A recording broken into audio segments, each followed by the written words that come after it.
Assalamualaikum warahmatullahi wabarakatuh. Perkenalkan, nama saya Farhani Indrawati dari jurusan Pendidikan Kepelatihan Olahraga.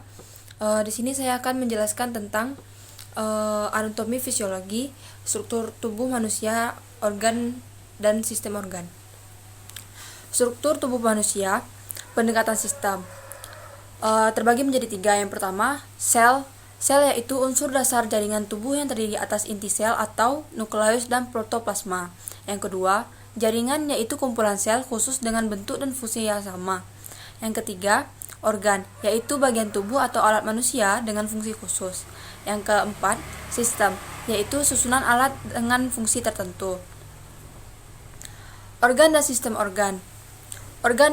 Organ-organ yang terintegrasi dan saling bekerja sama membentuk suatu unit fungsi sistem. Dalam tubuh terdapat beberapa sistem yang saling berhubungan sehingga membuat tubuh menjadi sehat.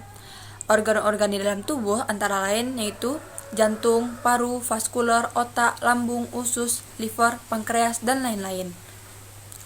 Organ dan sistem organ terbagi menjadi 10. Yang pertama, sirkulasi. Sirkulasi yaitu untuk jantung dan darah. Fungsinya menyalurkan darah melalui jaringan yang ada dalam tubuh. Yang kedua, itu pernafasan. Pernafasan itu sendiri terdiri dari hidung, faring, laring, trakea, bronkus, bronkiolus, dan alveolus. Fungsinya untuk pertukaran karbon dioksida dengan oksigen menyebabkan perubahan konsentrasi ion hidrogen. Yang ketiga, pencernaan. Pencernaan terdiri atas mulut, faring, esofagus, perut, usus, kelenjar ludah, pankreas, hati, dan empedu. Fungsinya untuk mencerna dan menyerap nutrisi garam dan air. Yang keempat, itu urin. Urin terdiri dari ginjal, ureter, kandung kemih, dan uretra. Fungsinya untuk mengontrol sekresi garam, air, dan organik yang tidak diperlukan. Yang kelima, jaringan otot. Jaringan otot terdiri dari tulang rawan, tulang sendi, tendon, jaringan otot. Fungsinya untuk mendukung, melindungi, dan pergerakan tubuh, memproduksi jaringan sel. Yang keenam yaitu kekebalan tubuh. Kekebalan tubuh itu terdiri dari jaringan sel darah putih, pembuluh limfa, timus, dan jaringan limfa. Fungsinya untuk mengembalikan peredaran darah, formasi sel darah. Yang ketujuh, itu saraf. Saraf terdiri dari otak, jaringan spinal, saraf tepi, dan ganglia, dan organ-organ yang penting.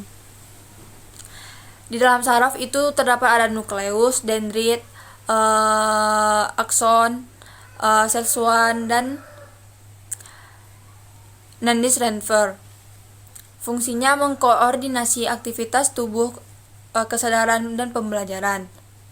Yang kedelapan itu integumen. Integumen ini adalah kulit. Fungsi kulit untuk proteksi luka dan dehidrasi, pengaturan dan temperatur. Yang kesembilan itu reproduksi. Reproduksi terbagi menjadi dua, yaitu reproduksi wanita dan pria. Di pria ada reproduksi testis, penis, dan kelenjar. Kalau di wanita yaitu ovarium, saluran uterin, uterus, vagina, kelenjar susu. Fungsinya bagi yang pria itu memproduksi sperma, dan yang wanita memproduksi sel telur.